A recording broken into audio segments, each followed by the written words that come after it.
Hi, hello, வணக்கம் and welcome to Fareenas kitchen. இன்றைக்கி நம்ம பரீனாஸ் கிச்சனில் சன்னா கிரேவி எப்படி செய்கிறதுன்றதான் பார்க்க போகிறோம். இது வந்து சப்பாத்தி, பூரி எல்லாத்துக்குமே ஒரு ஆப்டான சைட் டிஷ்ஷாக இருக்கும். தோசைக்கு கூட சூப்பராக இருக்கும். இப்போ எப்படி செய்கிறதுன்றதை பார்க்கலாம். வாங்க நம்ம கிச்சனுக்குள்ளே போகலாம்.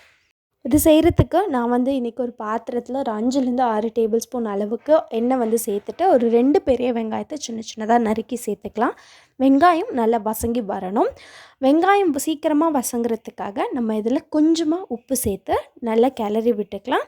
ஸ்டவ்வை மீடியம் ஃப்ளேமில் வச்சு வெங்காயம் வசங்கட்டும்.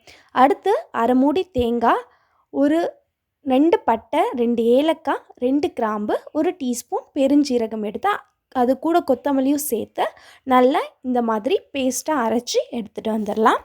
வெங்காயம் எல்லாம் நல்லா வசங்கி வந்ததுக்கப்புறம் இதில் 1 டீஸ்பூன் அளவுக்கு இஞ்சி பூண்டு விழுது சேர்த்து நல்லா நம்ம கிளறி விட்டுடலாம். இஞ்சி பூண்டு எல்லாம் அந்த வெங்காயத்தோடு சேர்ந்து நல்லா வசங்கி வந்துருச்சு. வசங்கி வந்ததுக்கப்புறமா நான் 2 தக்காளியை மிக்சியில் இந்த மாதிரி நல்லா பேஸ்ட்டாக அரைச்சி எடுத்து வச்சுருக்கேன். அந்த பேஸ்ட்டை நம்ம இதில் சேர்த்து கலந்து விட்டுடலாம். இப்போது இதில் நம்ம மசாலா எல்லாமே சேர்த்துடலாம். இதில் ஒரு 1/4 டீஸ்பூன் அளவுக்கு மஞ்சள் தூள், 1 டீஸ்பூன் கரம் மசாலா, 1 டீஸ்பூன் மல்லித்தூள் சேர்த்து நல்லா இந்த மாதிரி நம்ம கிளறி விட்டுடலாம். இது நல்லா கொதித்து வரட்டும். பாருங்கள், இந்த அளவுக்கு கொதித்து வந்தோன்னா இது கூடவே நம்ம சீரகத்தூள் வந்து ஒரு 1/2 டீஸ்பூன் அளவுக்கு சேர்த்துட்டு நல்லா கிளறி விட்டுக்கலாம். பாருங்கள், இந்த அளவுக்கு நல்லா இது கொதித்து வந்துக்கிட்டுருக்கு.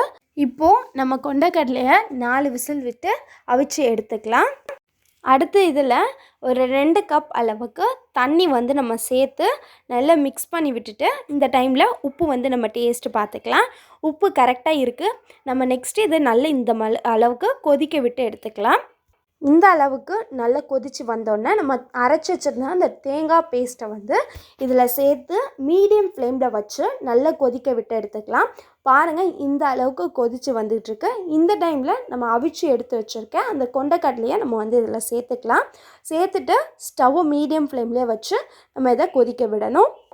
பாருங்கள், இந்த அளவுக்கு அது வந்து கொதித்து வந்துருச்சு. இந்த குழம்பு வந்து கொஞ்சம் குறைஞ்சி வரணும். அந்த எண்ணெய்லாம் பிரிஞ்சு சூப்பராக வந்துடும். வந்ததுக்கப்புறமா கொத்தமல்லி தலையை தூவி நம்ம ஸ்டவ் ஆஃப் பண்ணிடலாம். அவ்வளோதான், நம்மளுடைய சுவையான சன்னா கிரேவி சூப்பராக ரெடி ஆகிடுச்சு. ஆவி பறக்க பறக்க டேஸ்ட்டுமே அந்த அளவுக்கு சூப்பராக இருக்குது. இதோட திக்னஸ்மே அந்த அளவுக்கு சூப்பராக வந்திருக்கு. பாருங்கள் எந்த அளவுக்கு சூப்பராக வந்திருக்கு அப்படின்னு சொல்லிட்டு. இது சப்பாத்தி பூரிக்கெலாம் வச்சு சாப்பிட்டா இன்னுமே நல்ல டேஸ்ட்டாக இருக்கும். குழந்தைங்களும் ரொம்ப விரும்பி சாப்பிடுவாங்க.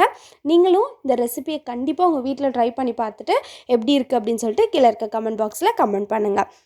அடுத்த ஒரு நல்ல வீடியோவில் உங்களை சந்திக்கிறேன். until then see you, tata, bye bye.